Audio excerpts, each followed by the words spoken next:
Sentado em uma sala em Brasília, no seu ar-condicionado, ele decidiu sozinho que a vontade desses 600 parlamentares dos milhões de brasileiros que os elegeram não vale nada. Em qualquer democracia consolidada do mundo, isso é definição literal de quebra de Estado democrático de direito. Se tem uma coisa que o Brasil está pedindo, é acabar com a ditadura do judiciário.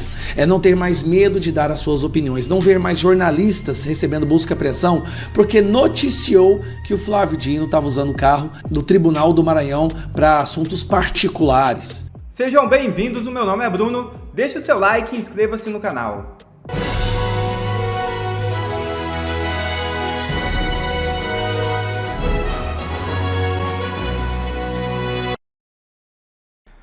Ataque de fúria de Lula derruba jornalista que estava na Globo desde 1997. É isso mesmo.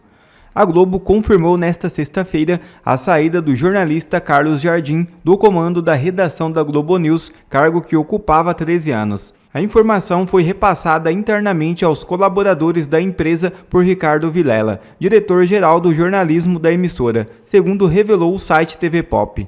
De acordo com um comunicado enviado aos profissionais do grupo, Jardim já havia informado à direção ainda em março sua intenção de deixar a emissora. A mudança ocorre em meio a uma repercussão provocada por um episódio envolvendo o programa Estúdio I, que acabou gerando forte desgaste interno na Globo News.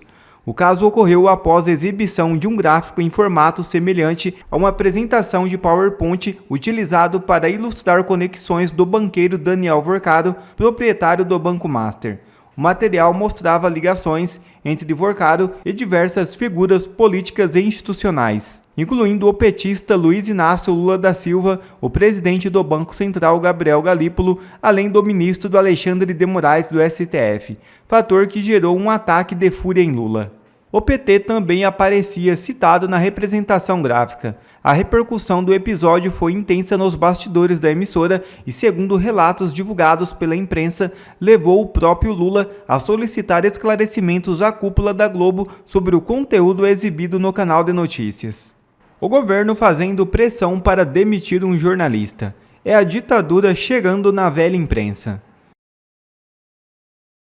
Alcolumbre tem que colocar o impeachment de Moraes para votação na segunda. É isso mesmo. Alexandre de Moraes determinou a suspensão da aplicação da lei da dosimetria um dia após a promulgação do ato pelo presidente do Senado, Davi Alcolumbre. O fato imediatamente gerou uma grande revolta entre parlamentares e cidadãos brasileiros. Para o jornalista Rodrigo Constantino, Alcolumbre tem que colocar um pedido de impeachment de Moraes para o plenário votar na segunda-feira, conforme publicou no X. É mentira! Não, Moraes não suspendeu a dosimetria. Não, ele fez foi muito pior. Nessa altura você já deve ter sido bombardeado com várias notícias que pipocaram de que o ministro Alexandre de Moraes ele suspendeu o PL da dosimetria. Aquele projeto de lei que reduz a pena dos condenados do 8 de janeiro e da trama golpista. Mas eu preciso aqui te falar a verdade, isso é mentira. Não, ele não suspendeu foi nada. O que ele fez, gente, foi muito pior. Foi praticamente um decreto oficial de uma ditadura do STF no Brasil. Eu vou te explicar agora o que foi que aconteceu de verdade e por que isso é um ato característico de ditadura. Lê aqui comigo o que foi que o G1 publicou e que toda a imprensa nacional aí praticamente repercutiu.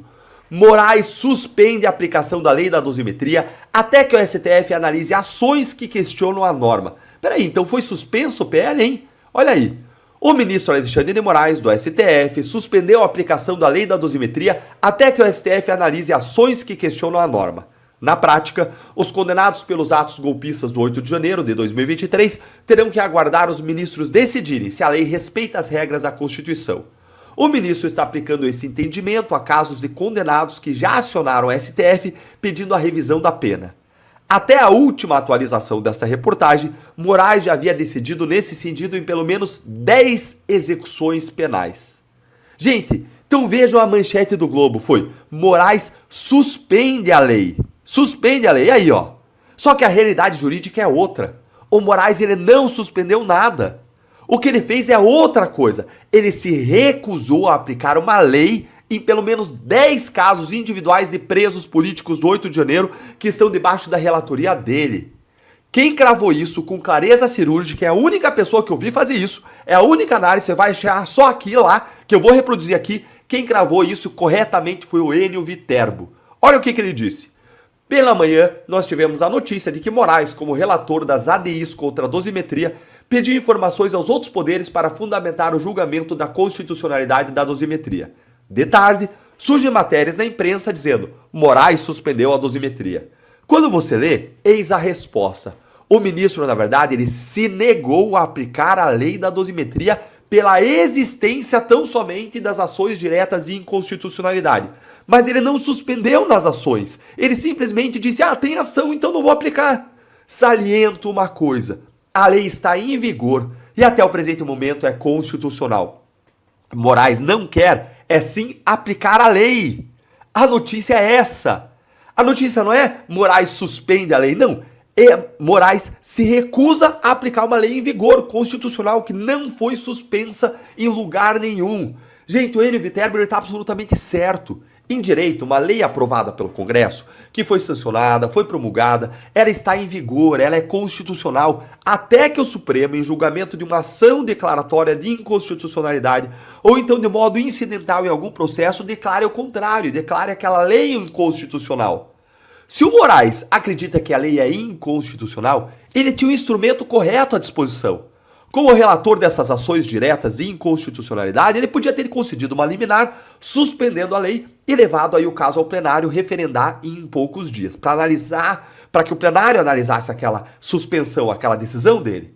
Ou então, o Moraes poderia ter feito outra coisa, ter julgado inconstitucional nos processos específicos de execução penal, dizer, não, essa lei é inconstitucional, e ele tinha também que levar para o plenário. Mas não foi isso que o Moraes fez. Em vez de ele submeter essa tese, essa ideia da cabeça dele de que a lei pode ser inconstitucional, em vez de ele submeter isso ao colegiado de 11 ministros, ele optou por não aplicar a lei em casos individuais pura e simplesmente, sem qualquer controle do plenário. Em direito, gente, isso aí é um esvaziamento da lei por uma via lateral, fugindo do crivo do colegiado. É um ato unipessoal para produzir o efeito prático de uma suspensão da lei sem ter os votos para suspender, numa ação direta de inconstitucionalidade ou numa questão incidental nas execuções. Isso que ele fez é voluntarismo. O ministro está impondo a sua vontade a despeito da lei. Está dando na prática um dane-se para o Congresso, em português puro e simples. É o império de pessoas em vez de império da lei. Gente, é que a lei deve estar errada mesmo, né? Certo é a esposa dele receber 129 milhões de reais num contrato com um banqueiro que lidera uma organização criminosa sem que tenha prestado serviços correspondentes a esse valor e com o investigado perguntando pro ministro se ele conseguiu bloquear no dia da prisão, né? Aí isso tá certo. Errada tá a lei. Olha a dimensão desse absurdo. A lei da dosimetria ela foi aprovada por mais de 300 deputados na Câmara, mais de 40 senadores no Senado, depois de derrubarem um veto de Lula. Mais de 300 parlamentares eleitos pelo voto popular votaram em sessões públicas gravadas para que essa lei existisse. Aí um homem, sentado em uma sala em Brasília, no seu ar-condicionado, ele decidiu sozinho que a vontade desses 600 parlamentares dos milhões de brasileiros que os elegeram não vale nada. Em qualquer democracia consolidada do mundo, isso é definição literal de quebra de Estado democrático de direito. Gente, é por conta desse tipo de coisa que eu sou pré-candidato ao Senado pelo Paraná. Chega! Chega disso! Ninguém aguenta mais! Nós não temos um dia de paz nesse país. O Congresso se reúne, vota uma lei e aprova. Os réus do 8 de janeiro e as suas famílias, muitas injustamente condenados, apenas absurda. Gente que doou 500 reais pro ônibus sem nem saber o que ia acontecer. Condenada a 14, 16 anos de prisão. Essas pessoas esperam ansiosamente por um alívio para voltar para suas casas. E aí o Moraes faz isso? Nós precisamos retomar democraticamente o nosso país por meio do voto nas eleições. Precisamos da maioria no Senado para barrar os abusos do Supremo. Não dá mais para aguentar isso. Você acha que o Congresso vai aceitar essa nova ofensiva do Moraes? Ou que o Congresso vai partir para o contra-ataque, hein? Qual coluna liderando? Conta aí para mim nos comentários. Gente do céu, vocês não vão acreditar no que acabou de acontecer. Algo inédito na história do nosso país. Vocês nunca vão adivinhar, então eu vou falar logo. O ministro do STF, Gilmar Mendes, acabou de dar mais uma entrevista. Você tá de brincadeira. Gilmar Mendes conseguiu separar um tempo da vida corrida dele, de soltar traficante, soltar bandido, soltar corrupto, dar habeas corpus de cá, soltar habeas corpus de lá, para sentar e tomar um cafezinho, porque a marca registrada do Gilmar Mendes é tomar umas 4 xícaras de café enquanto ele dá uma entrevista. É impressionante. Eu nunca vi ninguém tomar tanto café nas entrevistas quanto Gilmar Mendes. E aí, Gilmar Mendes explicando por quê que ele não está preocupado com o impeachment de ministros do STF e mostrando um nível de arrogância que eu não achava que era possível para um ser humano chegar. Mas vamos lá, isso aqui vai engrandecer muito o nosso senso de conhecimento jurídico brasileiro. Eleição geral esse ano, renovação de 2/3 do Senado Federal e alguns candidatos, inclusive com chance real de vitória, colocam ali dentro da sua plataforma eleitoral, às vezes até como mote principal, a defesa de impeachment de ministros do Supremo Tribunal Federal. Só um detalhe, tem muita gente fazendo campanha falando impeachment dos ministros do STF, é porque é o que o povo quer.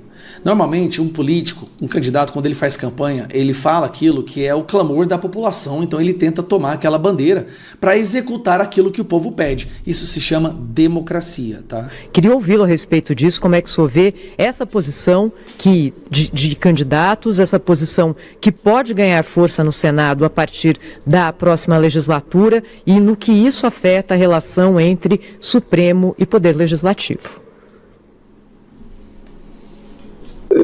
Vai parecer arrogante o que eu vou dizer, mas eu não tenho preocupação com isso.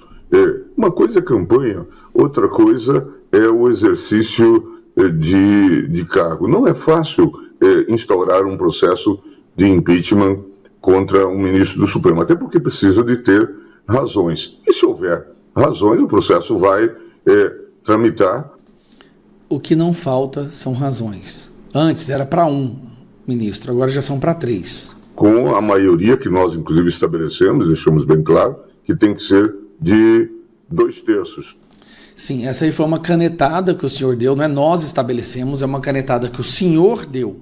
Mas para abrir o processo de impeachment é 41 e nós vamos retornar a 41 senadores e se é só fazer uma PEC que a gente resolve isso. Segundo o critério que vige também para a presidência da República. Então, não vejo problema nessa questão. Agora, quanto à iniciativa de atacar o Supremo e via impeachment, é compreensível. Presta atenção, atacar o Supremo via impeachment, mas isso está na Constituição. Como é que usar a Constituição pode ser atacar o Supremo?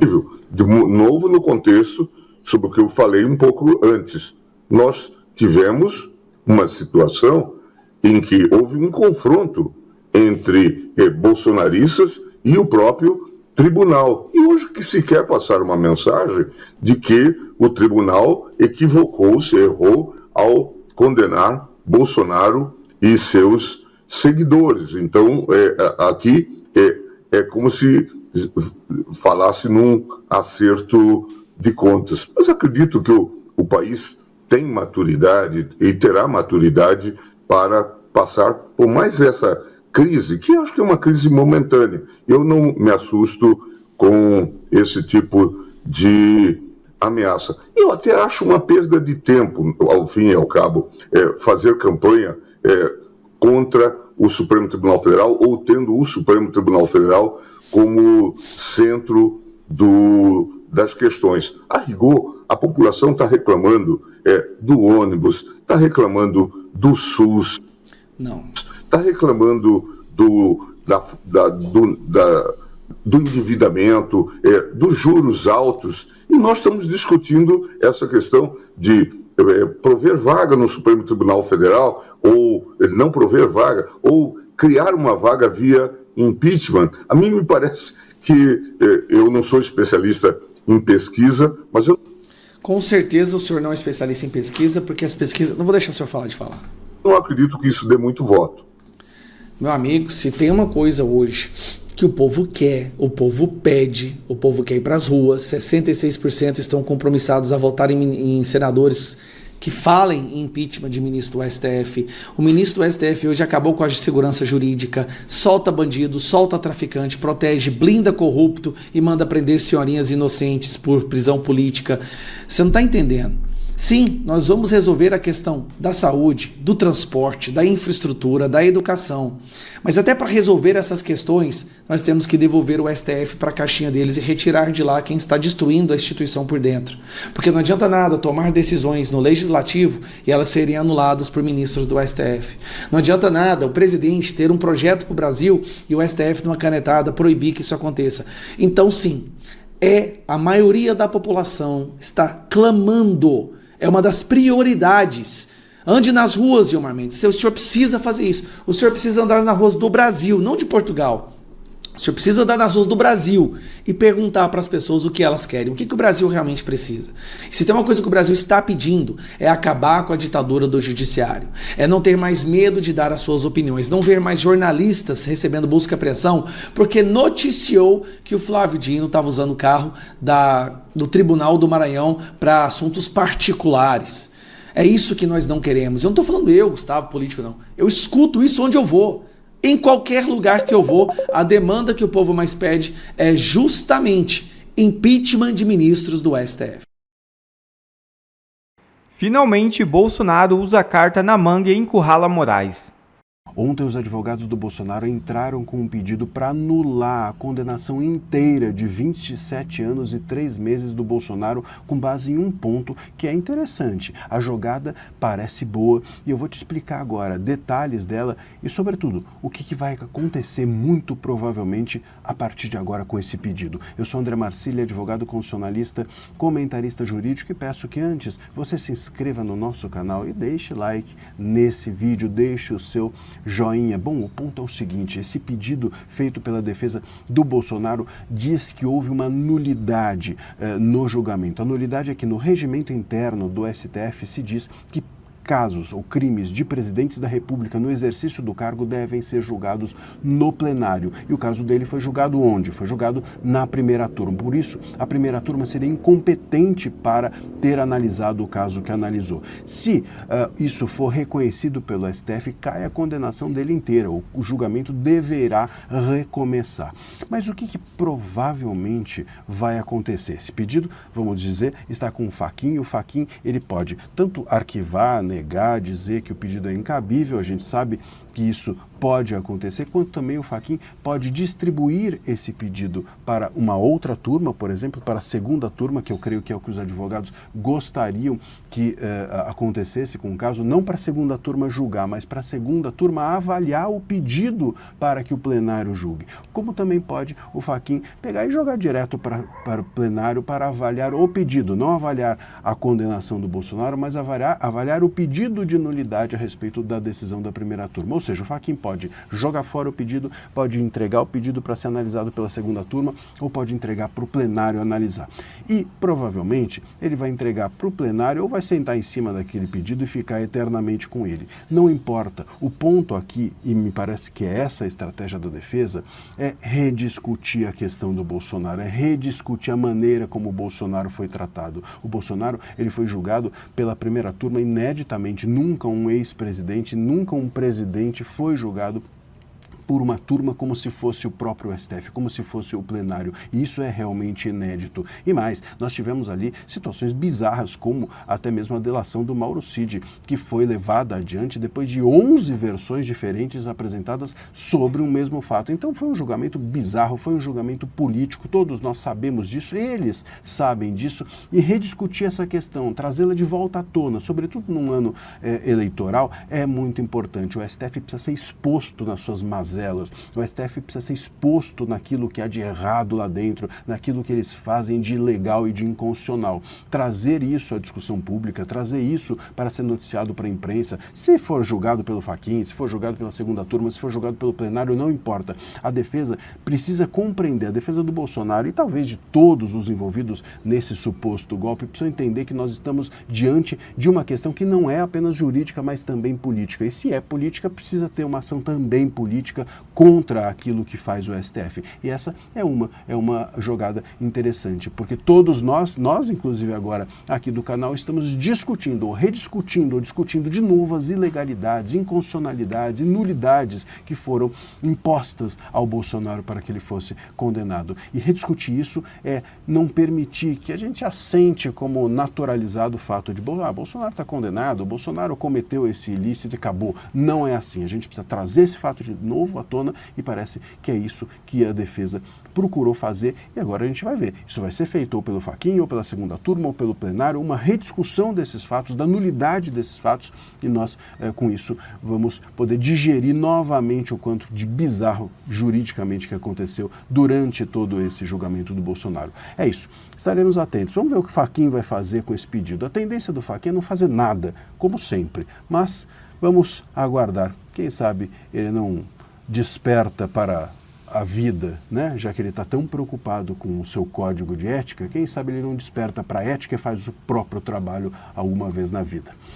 Deixe o seu comentário, diga o que você acha que vai acontecer com o Fachin, o que o Fachin vai fazer com esse pedido. Deixe o seu comentário, estaremos atentos aqui. Obrigado a você que assistiu esse vídeo até aqui. Deixe o seu comentário e não se esqueça de se inscrever no canal e deixar o seu like. Até a próxima!